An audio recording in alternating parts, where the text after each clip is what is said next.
The Raven. By Edgar Allan Poe.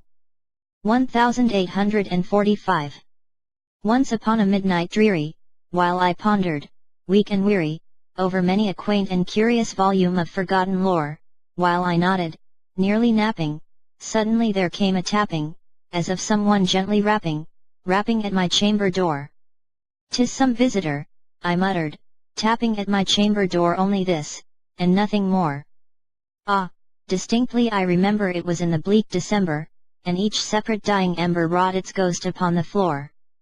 Eagerly I wished the morrow, vainly I had sought to borrow from my books surcease of sorrow for the lost Lenore, for the rare and radiant maiden whom the angels name Lenore, nameless here for evermore.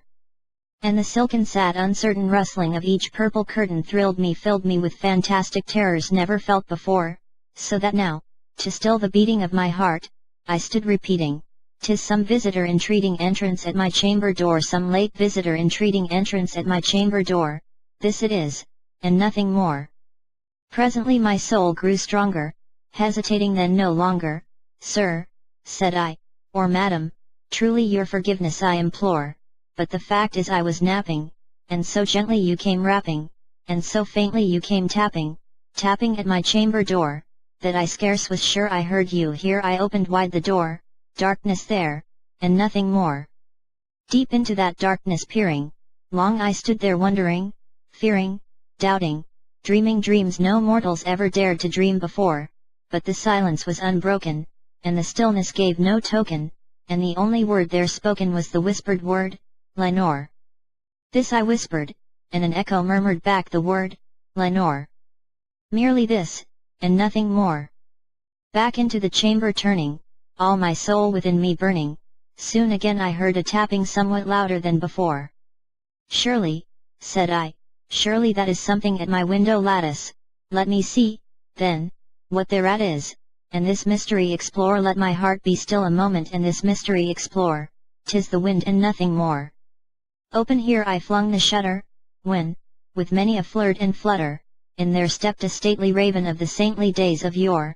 Not the least obeisance made he, not a minute stopped or stayed he, but, with mien of lord or lady, perched above my chamber door, perched upon a bust of Pallas just above my chamber door, perched and sat, and nothing more. Then this ebony bird beguiling my sad fancy into smiling, by the grave and stern decorum of the countenance it wore. "Though thy crest be shorn and shaven, thou," I said, "art sure no craven, ghastly grim and ancient raven wandering from the nightly shore. Tell me what thy lordly name is on the night's Plutonian shore." Quoth the raven, "Nevermore."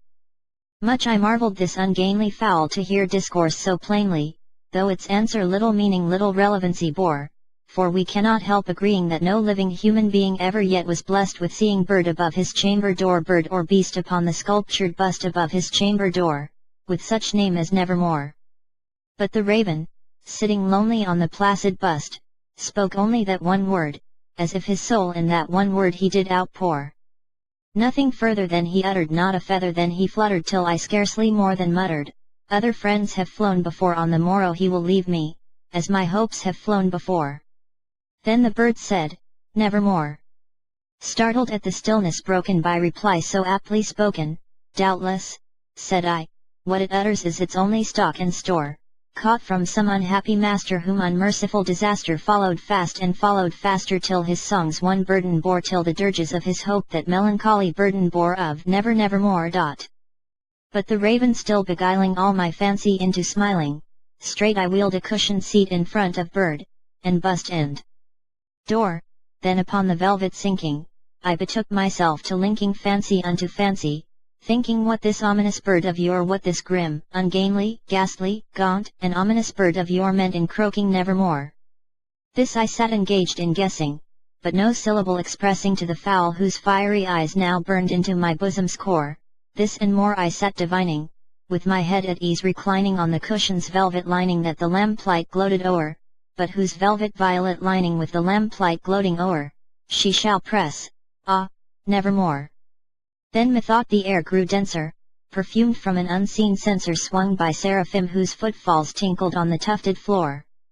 "Wretch," I cried, "thy God hath lent thee by these angels, he hath sent thee respite and nepenthe, from thy memories of Lenore. Quaff, oh quaff this kind nepenthe and forget this lost Lenore. Quoth the raven, nevermore. Prophet, said I, thing of evil, prophet still, if bird or devil, whether tempter sent, or whether tempest tossed thee here ashore, desolate yet all undaunted, on this desert land enchanted, on this home by horror haunted, tell me truly, I implore, is there balm in Gilead? Tell me, I implore. Quoth the raven, nevermore. Prophet, said I, thing of evil, prophet still, if bird or devil. By that heaven that bends above us, by that God we both adore, tell this soul with sorrow laden if, within the distant Eden, it shall clasp a sainted maiden whom the angels name Lenore, clasp a rare and radiant maiden whom the angels name Lenore. Quoth the raven, nevermore. Be that word our sign in parting, bird or fiend, I shrieked, upstarting, get thee back into the tempest and the night's Plutonian shore. Leave no black plume as a token of that lie thy soul hath spoken. Leave my loneliness unbroken, quit the bust above my door. Take thy beak from out my heart, and take thy form from off my door. Quoth the raven, nevermore. And the raven, never flitting, still is sitting on the pallid bust of Pallas just above my chamber door, and his eyes have all the seeming of a demon's that is dreaming, and the lamplight o'er him streaming throws his shadow on the floor, and my soul from out that shadow that lies floating on the floor shall be lifted nevermore. The End.